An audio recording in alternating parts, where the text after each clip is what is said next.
Tesla will likely reduce prices by $2,500. And of course, when we think about timing of this, this is going to be after the $7,500 federal tax credit. And I definitely agree with this. Shout out to Christopher for posting this. Tesla will likely reduce pricing for all current Model 3 and Model Y in the US by a minimum of $2,500 in Q4 to eat some of that disappearing $7,500 credit, tax credit that's ending on September 30th that you have to take delivery by September 30th. Quote, Model Y performances didn't start deliveries this quarter because it would probably fall outside the criteria of the 7.5. That part I actually don't agree with, because I think what he's saying here is that expect the Model Y performance to start above 55K. I think he thinks that the Model Y is a sedan, which the sedan, yes, has to be under 55K to qualify for the tax credit, but SUVs, which the Model Y is, it actually can go up to 80K. And so I don't think that's the exact reason why the Model Y performance isn't released right now. I more so think it's because they don't want,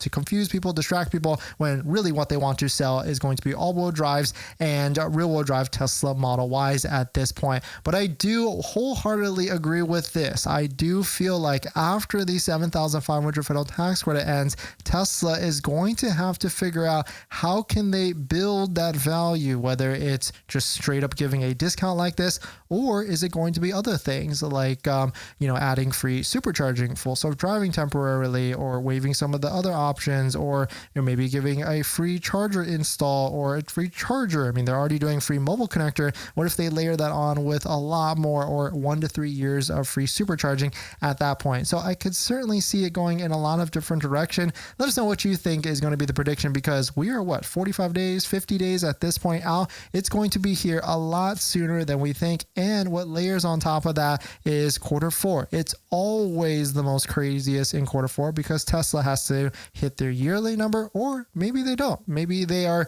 switching at this point. If you listen to the last earnings call, there wasn't really a priority on sales volume or anything. It was all about AI, robots, Optimus, and AI again, and robotaxis. So certainly maybe the change here is, hey, let's not try and sell as many vehicles as we can. Let's try and pivot the company to a different thing, and of course, shareholders will get on board or they won't get on board. But let us know what your thoughts are. Let us know what you're thinking. So congrats on buying your Tesla, or you're about to just buy your Tesla. But now here's the second most exciting part. That's accessories. And there's a ton of accessories out there, probably even way too much. And I try and bucket it into the top 3 accessories that you can get. And that's going to be phone mounts, all-weather floor mounts, and center consoles. A good set of all-weather floor mounts is probably my #1 recommendation. And I've got a bunch of links and discount codes to all the accessories that I recommend down below in the description and on our best deal spreadsheet on page 2. Check out this one from Jawa that we use on all of our Teslas, linked down below, or their center console, which I also use on all of our Teslas as well. A must-have because Tesla doesn't come with a center console. But my #1 accessory I recommend is going to be all-weather floor mats, and I bucket it from 3 different options: good, better, and best. The good ones are going to be the ones that you find on Amazon. Better is going to be the ones from like Tasmanian. But my favorite, all-time favorite that we have on our Model X and Model 3 Performance currently is going to be a set of all-weather floor mats by 3W Liners. If you use our promo code down below in the description, you'll find that the price of these floor mats are pretty in line with some of the other ones at a much higher quality material. So thank you to everybody that's used our links to support the channel, and let's get on to the next topic.